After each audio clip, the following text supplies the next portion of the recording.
नमस्कार, आप देख रहे हैं हल्ला बोल टीवी।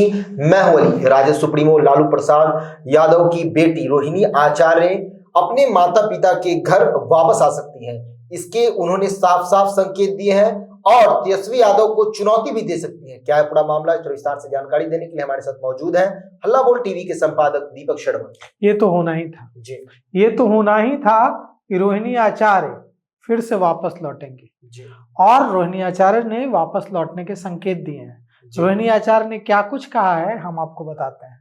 राजद सुप्रीमो लालू प्रसाद यादव की बेटी रोहिणी आचार्य, पूर्व मुख्यमंत्री राबड़ी देवी की बेटी रोहिणी आचार्य, तेजस्वी यादव की बड़ी बहन रोहिणी आचार्य ने गर्दा उड़ा दिया है। ऐसी बातें लिखी है जिससे एक बेटी का दर्द साफ झलक रहा है। लिखा है उन्होंने, एकदम बिहारी अंदाज में गर्दा उड़ाया है। रोहिणी आचार्य ने माइक्रो ब्लॉगिंग साइट एक्स पर लिखा है, बिहार में गहरी जड़ें जमा चुकी पितृसत्तात्मक मानसिकता सामाजिक और राजनीतिक दोनों क्षेत्रों में व्यापक परिवर्तन की आवश्यकता पैदा करती है। पितृसत्तात्मक मानसिकता क्या होती है?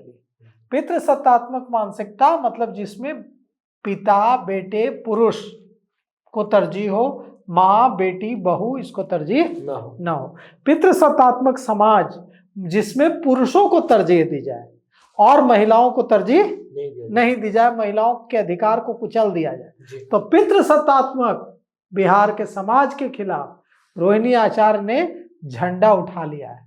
और यह पितृसत्तात्मक समाज के खिलाफ उन्होंने जो झंडा उठाया है, यह चुनौती किसको है? यह चुनौती तेजस्वी यादव को है। यह चुनौती इस बात को है कि तेजस्वी यादव के गलत सही फैसलों को परिवार और पार्टी में कोई चुनौती नहीं दे सकता। इसे चुनौती है। रोहिणी आचार्य ने लिखा है कि इसे चुनौती देने की जरूरत है। रोहिणी आचार्य ने लिखा है, हर बेटी को इस आश्वासन के साथ बड़े होने का अधिकार है कि उसका मायका एक ऐसा सुरक्षित स्थान है जहां वह बिना किसी डर, अपराधबोध, शर्म या किसी को कोई स्पष्टीकरण दिए बिना लौट सकती। कितना बड़ा इशारा दे रही हैं, बिल्कुल लौटने का इशारा दे रही हैं। और यह भी बता रही हैं कि उन्हें इसका कोई स्पष्टीकरण देने की जरूरत नहीं है कि वो चली गई थी तो लौटी क्यों।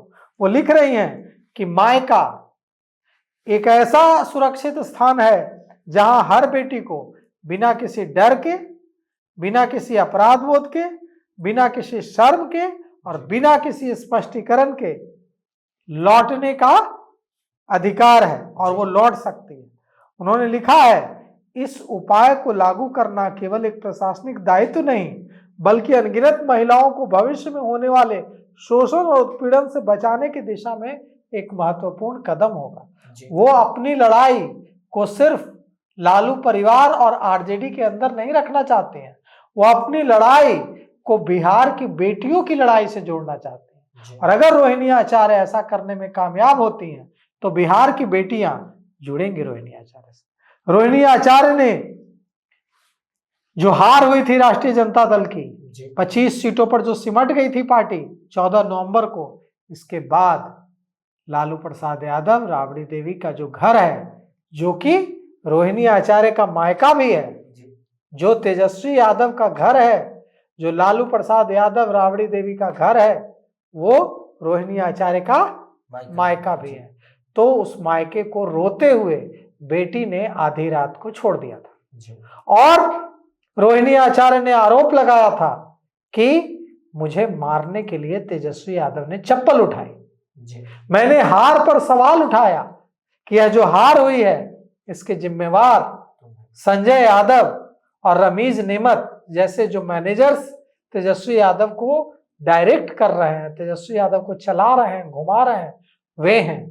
सारी गलती मैनेजरों की है। तो उन्होंने आरोप लगाया कि तेजस्वी यादव से उन्होंने जैसे ही संजय यादव और रमीज नेमत के खिलाफ आवाज उठाई, तेजस्वी यादव ने उन्हें गंदी लड़की कहा, तेजस्वी यादव ने उन्हें मारने के लिए चप्पल उठाए, तेजस्वी यादव ने उन्हें कहा कि तुमने जो किडनी दी है वो भी गंदी दी है। जो तुमने पिता लालू प्रसाद यादव को किडनी दी है, तुम गंदी, तुम्हारी किडनी गंदी। और मारने के लिए चप्पल उठाया नहीं, चप्पल फेंक दिया। वो चप्पल लगी या नहीं लगी रोहिणी को, यह बात अलग है। तो किसी बेटी का मायके में इससे ज्यादा बड़ा अपमान क्या हो सकता है, जहां उसका छोटा भाई उसे मारने के लिए चप्पल फेंक दे। वो रोती हुई चली गई और ट्विटर पर लिखा कि मैं राजनीति छोड़ रही हूं और परिवार से नाता तोड़ रही हूं। संजय यादव और रमीज ने मुझसे यही करने को कहा था और मैं सारा दोष अपने ऊपर ले रही हूं। रोहिणी आचार्य ने यह भी कहा कि अगर आप हार पर सवाल उठाएंगे, सवाल पूछेंगे तो गाली दी जाएगी, आपको चप्पल से मारा जाएगा। अब रोहिणी आचार्य यह संकेत दे रही हैं कि वे बिहार की राजनीति में वापस लौटेंगी, परिवार में वापस लौटेंगी, पटना वापस लौटेंगी और अपने अपमान को बिहार की बेटियों के से जोड़ेंगी और बिहार की बेटियों, महिलाओं को संगठित करने की कोशिश करेंगी कि यह जो पितृसत्तात्मक समाज है, यह महिलाओं की अहमियत को तभी समझेगा जब महिलाएं एकजुट होंगी। तो रोहिणी आचार्य ने भूचाल ला दिया है, बहुत गहरे मायने हैं इसके लिए।